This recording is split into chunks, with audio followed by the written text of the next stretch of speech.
they know they're going to be okay with Cam Jordan. You know, based on what we've seen, that Fairley is going to have a solid contribution. Rankins, when he comes back, to me, is going to be a stud. There's not even a question about that. He's going to be the next Aaron Donald, in my opinion. So my concern would be the depth. After those three guys, Cam Jordan, Rankins, and Fairley, after those three guys, it's very, very suspect. So you might be onto something there. We'll have to see. Yeah, let's look at the defensive line and how they are able to perform, especially against the Steelers on Friday night. Professor, are you back with us? Okay. Nope. All right. I said the professor got lost there. Yeah, he might be doing something. All right, Remy, let's talk about this, man. Did you see the play? Brandon Coleman got lit. He really got lit up, and it was a hard hit to watch in that stadium because I didn't think the kid was going to get up from that hit. Personally, but he has not shown the consistency that we need to have at wide receiver. What are your thoughts about him? Do you think because I know, Barry, you already wrote that he's on the bubble, but what are your thoughts there, Remy, from watching Brandon Coleman? Man, he's not. He's on the outside of that bubble too. Yeah, he's not like inside it, floating around. He's on the outside of that bubble, and if he puts too much weight on his cleats, he's going to burst it. The guy is like, I mean, he doesn't seem to be able to hold on to the ball very well. We've had these problems with him last season. I believe somebody pointed out, and I noticed it after somebody pointed it out last season, that unless he turns around and is looking directly at the quarterback when the ball is coming at him, he wouldn't catch it. Yeah, Coach said that. And I started to notice that after that was pointed out. And now, I mean, he seems to be able to maybe make a few catches on the run now, but he catches it and then puts it back on the turf. I mean, so, a lot of people want to say, yeah, that was a hard hit he took, but, and if he didn't have like a pattern for dropping the ball all the time, I might accept that excuse because that was quite a shot he took. Yeah, but he's dropping the ball. If he sees a cockroach run across the field, he's going to drop the ball. Man, in practice, he's been dropping the ball. I know Kristen Garrick talked about it this past practice. On yesterday, he had the dropsies in practice. In the game, he didn't even. It's like Professor, he didn't even want to stretch out for the ball, man. It's like he's just scared if he stretches or even goes the extra length for a football. His nickname is BC, not before Christ, before catching. I'm like Brandon Coleman. Goodbye. What's up, my brother Remy? Good to hear you, my brother Barry. Sorry, I was What's going on, Dick? Not much, man.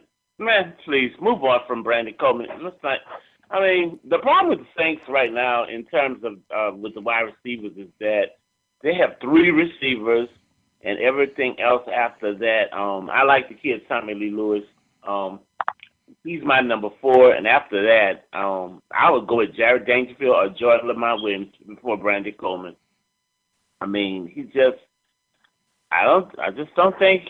I don't know what the deal is. It's Brandon Coleman. It would take Brandon Coleman probably one of those 4 to 5 years players that will finally catch on, if they ever catch on. He's just not going to catch on. It's just taking him a long time. And I guess the Saints, because they don't have no assurance after Michael Thomas, Cooks, and Snead, that they're trying to make it work. I don't know if they're going to go try to get a veteran. I know Tommy Lee Lewis at this point better make the team over Brandon Cooks. Brandon Coleman. Of course, we know how Coach Payton is. He try to make things work that don't work, and sometimes he makes bad decisions. Yeah, well, Coach went on record saying that his camp has been pedestrian at best, right, Barry? Yeah, and you know what? He's being nice. He's being kind. I think it's subpar, I guess, would be a term I would use. He's made a number of drops.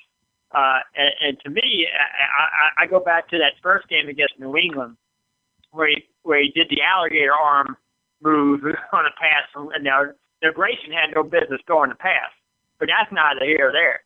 It's the effort on the other end. Because exactly. if you watch that replay, kind of halfway, alligator arms his way trying to make a catch. He was, and as Remy alluded to, you could see he's thinking too much. That's what it is. To me, he thinks too much. Instead of just reacting naturally, you see a guy like Des Bryant, okay, for example. You see a guy like this Friday, you'll see Antonio Brown, or, even with the Saints, Brandon Cook. It just comes natural to him. You just see, when you watch him going, running under a pass, it's just so mad. It's just it's a thing of beauty. It looks like those old NFL film classic things like Lynn Swann and John Stallworth, and Drew Pearson and all those guys from the 70s that we grew up loving.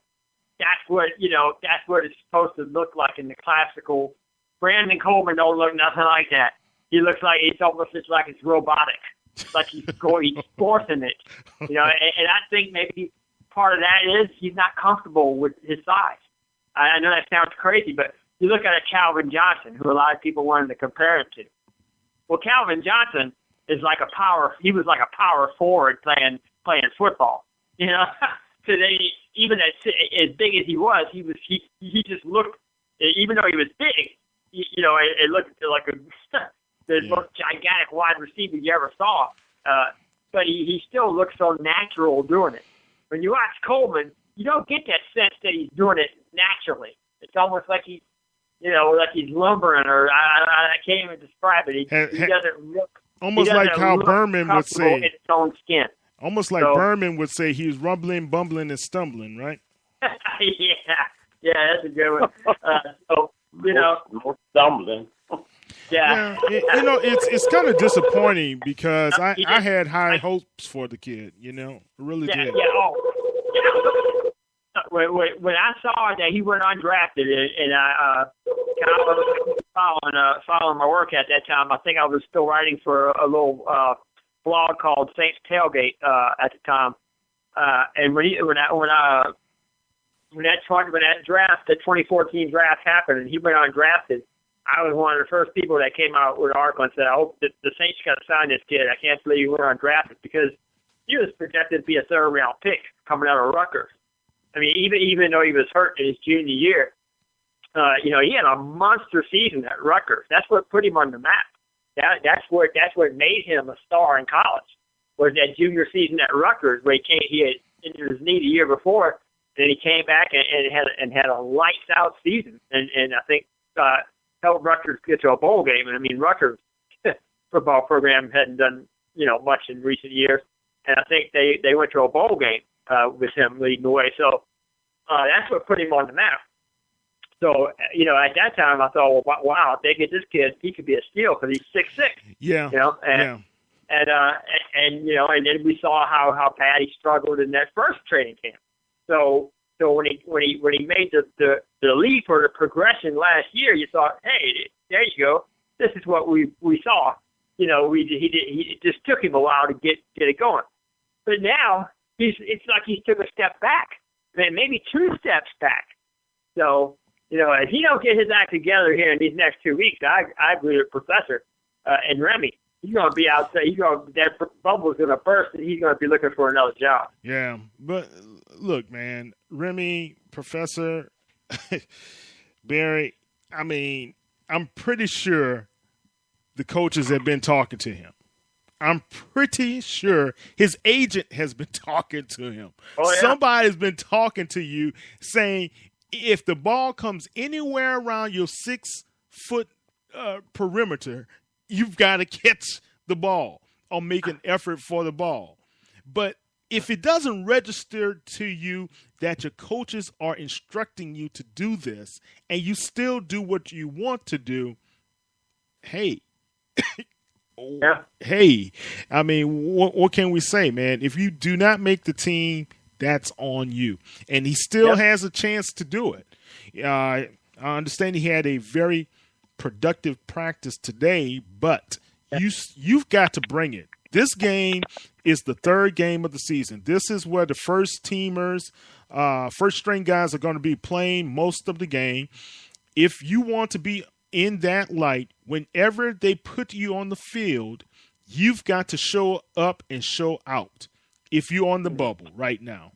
Because next week, it may be too late. It may be too late. Okay, guys, let's move on a little bit. Let's talk about some possible notable standouts from the game. Nick Fairley, we already talked about. For me, I thought Daniel Lasco did pretty well. Professor, do you have anybody else that looked pretty good to you from the Texans game? Nope. The only person okay. Absolutely not, but I can tell you this. As I stated to you before, the defense is not as bad as last year. I can see improvements. If you take away the New England game with the 2 turnovers the Saints gave them, the defense only gave them 20 points. The 3 or 4 turnovers, well, one was called back.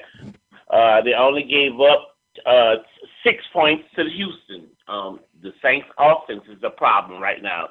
They have the football is like butter, always coming out. And I told you guys this last year and the year before, and in 12 and in 11, a lot of the Say it again.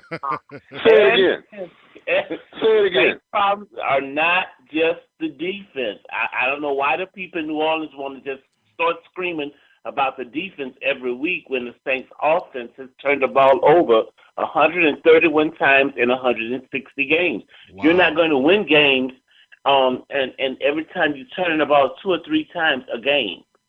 And so when you look at those 2 games, after you rewatch them, you're going to be pleasantly surprised that this defense has improved. It is not as bad as it was last year. Thus far, now it's just preseason. But they're only averaging giving up, take away the turnovers and the short fields that they've given teams. The defense is only giving up around 18 points a game. And that's what Professor, we said they needed to be.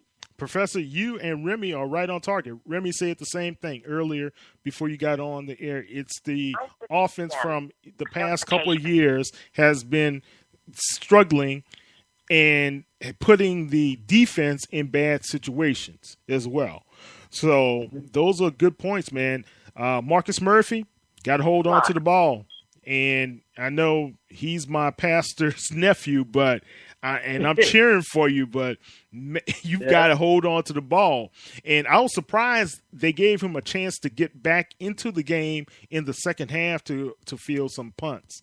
So he's got to do a better job. If he does not show well in this third game, I think he's gone. Because Daniel Lasco has been moving you know what, up. My only point with that is Marcus Murphy can win you 3 to 4 games. He may cost you a turnover here or there. What this man has to do as an evaluator, because the other guys are not even in his class. Tommy Lee Lewis is decent, but Marcus Murphy will win you 2 or 3 games. Yeah, I mean, he's good. Saying that Coach Payton has to decide with Marcus Murphy. And I go back to, once again, these coaches. It is a technique that I believe the Saints' problems are the technique with the wide receivers.